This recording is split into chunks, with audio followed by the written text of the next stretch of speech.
सदस्यों का स्वागत है बी ऑफिसर मेक ऑफिसर्स परिवार में। गवर्नर जनरल की सीरीज चल रही है अपनी और लॉर्ड हॉर्डिंग फर्स्ट तक अपन पढ़ चुके हैं। आज अपन कथा शुरू करेंगे लॉर्ड डलहौजी से। साहब नाम तो सुना ही होगा डलहौजी साहब का। 1848 से लेकर 1856 तक का डलहौजी साहब का कार्यकाल रहा, सभी जानते हैं, आप भी जानते होंगे। 1848 से लेकर 1856 तक ये इंडिया में धुआं मचा रहे थे डलहौजी साहब। बाद में फिर हिंदुस्तानियों ने इन्हीं का धुआं निकाल दिया। इनके कार्यकाल में जो जो चीज़ें हुई बेसिकली अपन समझते हैं बहुत जल्दी। देखो, एक जो बहुत इंपॉर्टेंट चीज़ इनके कार्यकाल में हुई वो हुई साहब सेकंड जो है आंग्ल सिख युद्ध हुआ। इसका मतलब है second time Anglo Sikh war हुआ। 1848 से लेके 1849 तक का ये पूरा वॉर था जो इनके टाइम पीरियड में हुआ। आपको इसके नोट्स नहीं बनाने हैं, बस इस बार वीडियो देख लोगे आप एक दो बार प्लेलिस्ट में तो आपके दिमाग में सारी चीज़ें याद हो जाएंगी। हर चीज़ के नोट्स नहीं बनाने क्योंकि ये सिर्फ वीडियो देखने से भी याद हो जाएगा, कई बार देखोगे तो याद हो जाएगा।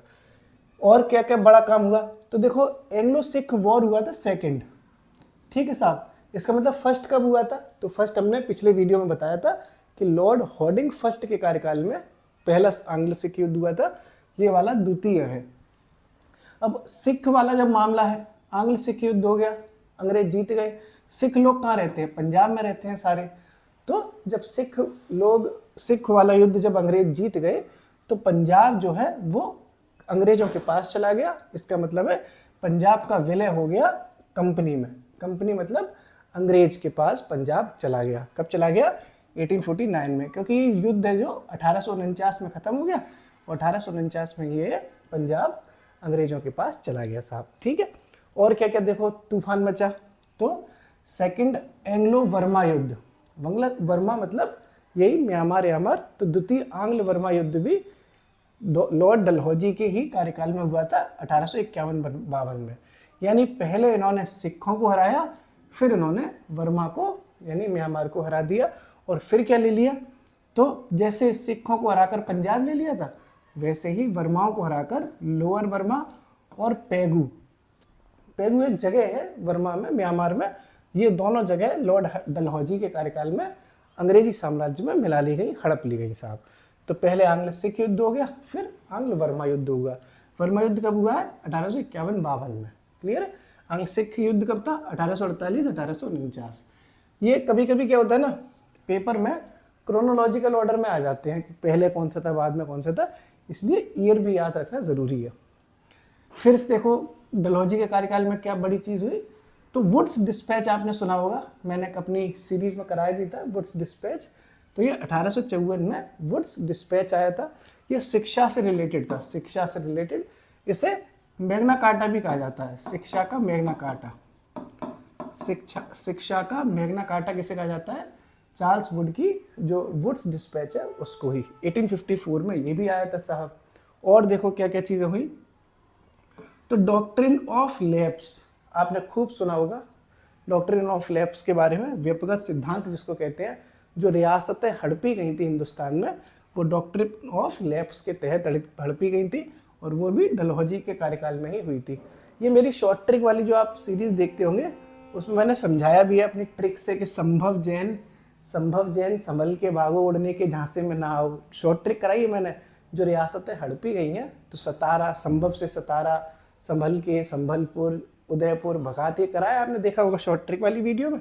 तो यानी डॉक्ट्रिन ऑफ लैप्स भी डलहौजी के कार्यकाल में ही है। और देखो क्या क्या हुआ, जैसे डॉक्ट्रिन ऑफ लैप्स में कई सारी रियासतें हड़पी गई थी, लेकिन ऐसे ही एक रियासत और हड़पी गई थी, इसको कहते हैं करौली। आगरा से थोड़ा सा आगे है, हम लोग जाते रहते हैं। करौली मैया का दरबार है, बहुत बढ़िया, माता रानी का मंदिर है। तो ये चमत्कारिक जगह है करौली। ये जो है अंग्रेजों ने हड़पी तो थी, इसको भी डॉक्ट्रिन ऑफ लैप्स के तहत करौली को शामिल तो किया गया था, लेकिन बोर्ड ऑफ कंट्रोल ने मना कर दिया था कि मान्यता नहीं दी थी, इसलिए करौली को वापस लौटाना पड़ गया था, क्लियर। यानी करौली को डॉक्ट्रिन ऑफ लैप्स के तहत शामिल तो किया गया था लेकिन बोर्ड ऑफ कंट्रोल ने मान्यता नहीं दी थी। इस वजह से एकमात्र ऐसी रियासत करौली बनी जिसको वापस लौटाना पड़ा, ठीक है। यह घटना भी किनके कार्यकाल में हुई? लॉर्ड डलहौजी के कार्यकाल में हुई, ठीक साहब। ये भी आपने समझ लिया। और समझते हैं अपन थोड़ा बहुत, और आगे बढ़ते हैं अपन लोग। ये इतना समझ लिया आपने छोटा छोटा, धीरे धीरे धीरे करके जब आप बार बार वीडियो देख लोगे तो समझ में आपके आ जाएगा। और देखो और क्या क्या हुआ साहब इनके कार्यकाल में, वो अपन समझते हैं, थोड़ा सा और आगे करते हैं इसको। एक बहुत बड़ी चीज इसमें यह भी हुई कि अवध का विलय किया गया। अवध का जो अवध क्षेत्र है उसको भी शामिल किया गया अंग्रेजी साम्राज्य में लॉर्ड डलहौजी के ही कार्यकाल में 1856 में, 1856 में ये शामिल किया गया था। ये शामिल किस आधार पर किया गया, तो देखो एक व्यक्ति हुए हैं जिनका नाम है आउट्रम। आपको ऐसे याद रखना है कि आउट्रम ने अवध को आउट कर दिया, आउट्रम ने अवध को आउट कर दिया। तो आउट्रम एक व्यक्ति हुए थे, अंग्रेज थे, इन्होंने एक रिपोर्ट दी डलहौजी को, इन्होंने आउट्रम ने एक रिपोर्ट सौंपी डलहौजी को और इस रिपोर्ट में लिख दिया कि अवध में जो है प्रशासन अच्छा नहीं चल रहा है, प्रशासन अच्छा नहीं चल रहा है, खराब चल रहा है, तो कुप्रशासन के आधार पर आप इस अपने अवध को अंग्रेजी साम्राज्य में शामिल कर लो। ये बात आउट्रम ने कह दी। बस डलहौजी को तो यही चाहिए था कि कोई एक ऐसी रिपोर्ट मिल जाए जिसमें लिखा हो कि अवध में जो है अच्छा हिसाब किताब नहीं चल रहा, अवध सरकार नहीं चला पा रही, तो हम इसे अंग्रेजी साम्राज्य में शामिल कर लेंगे और साम्राज्य बढ़िया से चलाएंगे। तो आउट्रम रिपोर्ट के बेसिस पे कुप्रशासन का आरोप लगाकर अवध को 1856 में अंग्रेजी साम्राज्य में भी मिला लिया गया। और ये घटना किसके कार्यकाल में हुई, लॉर्ड डलहौजी के कार्यकाल में। क्लियर है। आगे ये आपने बचपन से ही पढ़ा होगा कि 1853 में पहली ट्रेन चली थी साहब इंडिया में। तो मुंबई और थाने के बीच में जो पहली रेल चली, रेलगाड़ी छुक छुक छुक छुक छुक छुक, वो 1853 में चली और वो भी किसके कार्यकाल में चली, लॉर्ड डलहौजी के ही कार्यकाल में। ठीक है, डलहौजी है ना, 1848 से लेके 1856 तक डलहौजी रहे। तो जो भी घटनाएं इस टाइम पीरियड में रहेंगी उसका सारे का सारा आंसर डलहौजी हो जाएगा। जैसे डाकघर एक्ट आया, डाकघर अधिनियम, ये भी 1854 में आया था। 1854 में डाकघर अधिनियम आया, ये भी डलहौजी के ही कार्यकाल में आएगा। तो आपको सिर्फ यही याद नहीं रखना है कि डलहौजी ने क्या कराया, आपको ये भी याद रखना है कि डाकघर अधिनियम आया ही कब था, 1854 में। क्यों? क्योंकि इस बार जो पीसीएस की परीक्षा हुई उसमें क्रोनोलॉजी लगवाई। तो क्रोनोलॉजी में आ सकता है कि ये पहले डाकघर अधिनियम लिख दें, फिर लिख दें अवध का विलय, ये 1856 में हुआ। तो इस तरह से आपको जो है टाइम पीरियड भी दिमाग में रखना है कि क्या चीज़ पहले हुई थी, क्या चीज़ बाद में हुई है। ओके, आगे आगे देखो साहब, डाकघर अधिनियम 1854 में आ गया डलहौजी के कार्यकाल में। देखो जो इंडिया के बंदरगाह थे, भारत के जो पोर्ट थे, बंदरगाह थे, उनको इंटरनेशनल व्यापार करने के लिए खोल दिया कि जा बेवफा जा, हमें प्यार नहीं करना, तुम तो ठहरे परदेसी, साथ क्या निभाओगे, सवेरे अंतर्राष्ट्रीय व्यापार करने समुद्र में दौड़ जाओगे, है ना। तो ये अंतर्राष्ट्रीय व्यापार के लिए भारत के बंदरगाहों को खोला गया। और किस गवर्नर जनरल ने खोला, डलहौजी ने खोला। क्लियर है, भारत के बंदरगाहों को अंतर्राष्ट्रीय व्यापार के लिए किसने खोला, डलहौजी ने खोला। ओके, आपने एक एक्ट सुना होगा, विधवा पुनर्विवाह अधिनियम 1856। ईश्वर चंद्र विद्यासागर नाम के जो व्यक्ति रहे, उनके बड़े प्रयासों से विधवा पुनर्विवाह अधिनियम 1856 इंडिया में आया। तो जब इसका जो मसौदा था, ये गलत लग गया, मसौदा, मसौदा का मतलब है फ्रेमवर्क, पॉलिसी जो बनाई गई इस एक्ट की, वो किस गवर्नर जनरल के कार्यकाल में बनाई गई, डलहौजी के कार्यकाल में। ठीक है, लेकिन ये लागू नहीं हो पाया डलहौजी के कार्यकाल में। सारी बात बता रहा हूँ मैं आपको। ये जो 1856 वाला अधिनियम है, विधवा पुनर्विवाह वाला, ये पॉलिसी तो बना दी डलहौजी के कार्यकाल में ही, लेकिन एग्जीक्यूट नहीं हो पाया, लागू नहीं हो पाया। लागू किसके कार्यकाल में हुआ, ये लॉर्ड कैनिंग के कार्यकाल में। यह लागू लॉर्ड कैनिंग के कार्यकाल में हुआ। ठीक है, क्लियर है, बताया है कि विधवा पुनर्विवाह अधिनियम का जो मसौदा तैयार हुआ वो डलहौजी के कार्यकाल में हुआ, लेकिन ये लागू किनके कार्यकाल में हो पाया, लॉर्ड कैनिंग के कार्यकाल में। क्लियर है, आगे बढ़ते हैं अपन धीरे धीरे करके। आप जब एक दो बार इन वीडियोस को देखते रहोगे तो चीज़ें याद हो जाएंगी। हर चीज़ का नोट्स मत बनाओ, ये मॉडर्न हिस्ट्री जब करेंगे ना अपन पूरी तब करना। अभी तो ये सिर्फ गवर्नर जनरल के हिसाब से मैं इसलिए आपको करा रहा हूँ क्योंकि जो एग्ज़ाम आने वाले हैं जल्दी जल्दी आसपास, उसमें ही आपके काम आए, ठीक है। और एक अगर आप पहले से पढ़ चुके हैं तो आपका रिवीजन हो जाए। आगे बढ़ते हैं अपन लोग, और क्या क्या इन्होंने काम करे बड़े बड़े। तो थोड़े से काम और हैं इनके। क्या काम है इनका एक बड़ा, कि जो सिक्किम था, सिक्किम, उसको भी इंडिया में मिलाने का श्रेय किसे जाता है? लॉर्ड डलहौजी को। यानी सिक्किम जो है, सिक्किम को भारत में मिला लिया गया। किसके द्वारा मिला लिया गया? लॉर्ड डलहौजी के द्वारा। क्लियर है? एक चीज बहुत इंपॉर्टेंट है डलहौजी के कार्यकाल में, कई बार पूछी गई है, वो है सार्वजनिक निर्माण विभाग, यानी कि पीडब्ल्यूडी, जिसे आजकल पीडब्ल्यूडी के नाम से जाना जाता है, उसकी स्थापना भी लॉर्ड डलहौजी ने ही की थी। ठीक है, तो सार्वजनिक निर्माण विभाग यानी पीडब्ल्यूडी की स्थापना किसने की है? लॉर्ड डलहौजी ने। पीडब्ल्यूडी क्या काम करता है? कुछ सड़क बनवाएगा, नहर बनवाएगा, ये सारी चीज़ें काम करता है। तो पीडब्ल्यूडी तो बनवा दिया डलहौजी ने, और इसी के तहत गंगा नहर का निर्माण भी हुआ। पीडब्ल्यूडी बन गई, विभाग बन गया, तो विभाग ने सबसे पहले क्या बनवा दी? गंगा नहर बनवाई। और क्या बनवाया? पंजाब में 2 नहरें भी बनवाई। यानी गंगा नहर और पंजाब की दोनों नहरों का निर्माण किस गवर्नर जनरल के कार्यकाल में हुआ है? लॉर्ड डलहौजी के कार्यकाल में। क्लियर है?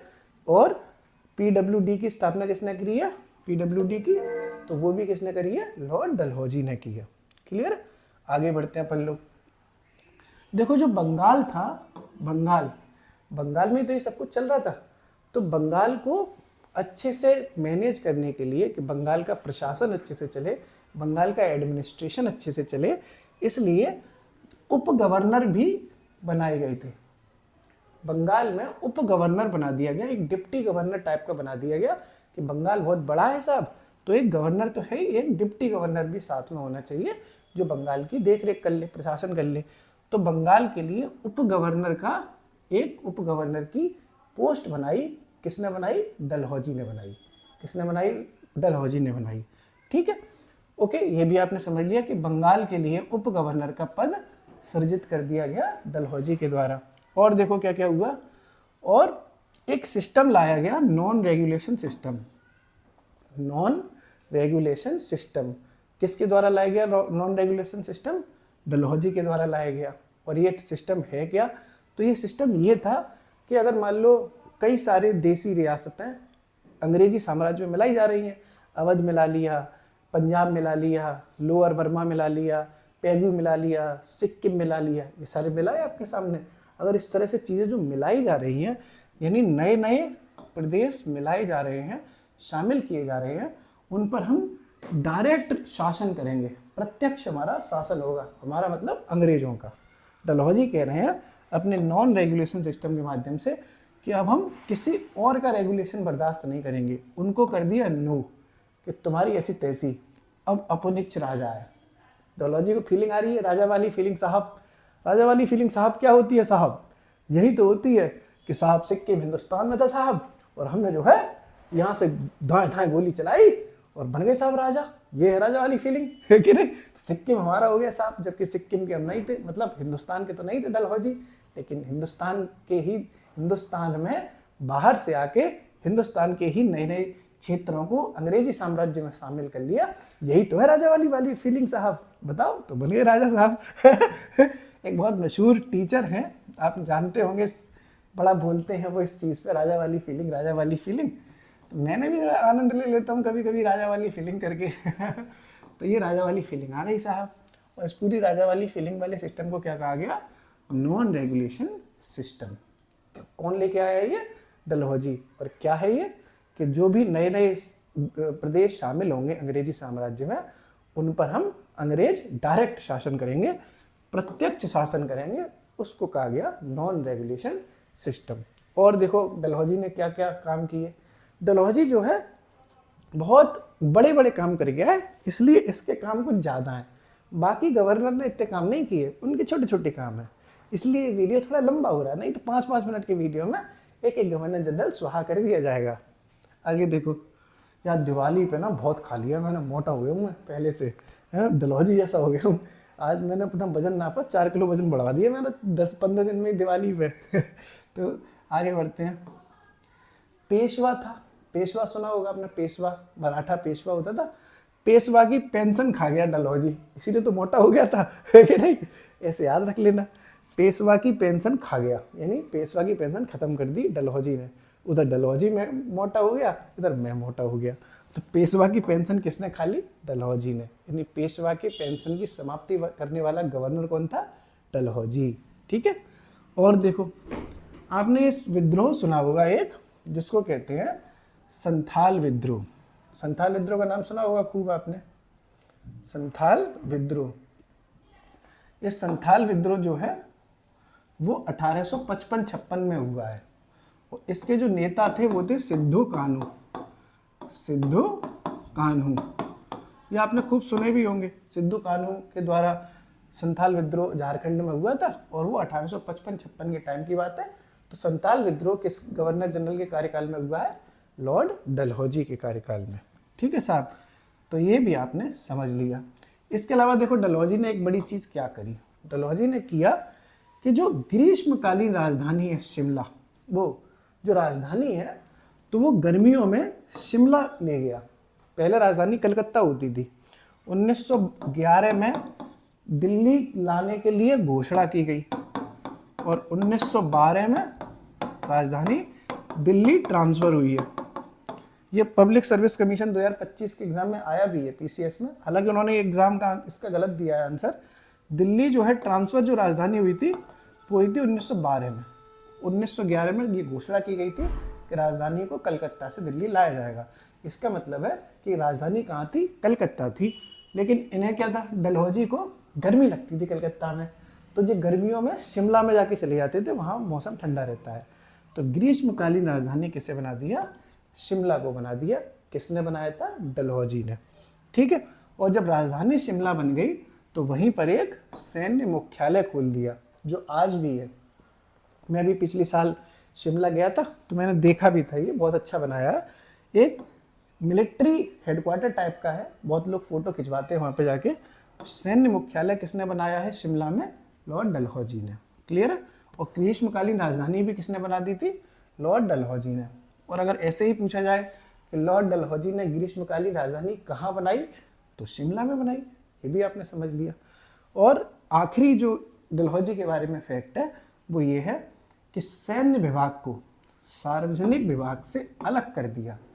यानी मिलिट्री बिल्कुल अलग और बाकी सारे डिपार्टमेंट अलग। इससे पहले क्या होता था कि जैसे मिलिट्री भी सभी नॉर्मल डिपार्टमेंट में ही शामिल थी। उनकी जो सुख सुविधाएं हैं, मतलब मिलिट्री को मिलने वाली जो पेंशन है, मिलिट्री को मिलने वाली जो सैलरीज हैं या अलग अदर फैसिलिटीज़ हैं, वो सबके लिए कॉमन थी। लेकिन डलहौजी ने कर दिया सैन्य विभाग को सार्वजनिक विभाग से अलग और एक नया विभाग बना दिया, सैन्य विभाग। पूरा मिलिट्री बिल्कुल अलग कर दी ताकि उनकी सुख सुविधाओं का अलग से ध्यान रखा जाए, जो आज भी चल रहा है। पेंशन आज भी मिलिट्री वालों के लिए है, बाकी डिपार्टमेंट्स में पेंशन नहीं है। इस तरह से आपने पूरा का पूरा लॉर्ड डलहौजी समझ लिया। इस वीडियो को जब आप 1-2 बार 3 बार देख लोगे, आज देख लो, फिर 15 दिन बाद देख लेना, 10 मिनट 15 मिनट, तो क्या है, चलते फिरते खाना खाते में, है ना, या फिर हगते मूतते आराम से बैठे बैठे देखते रहो, क्या दिक्कत है।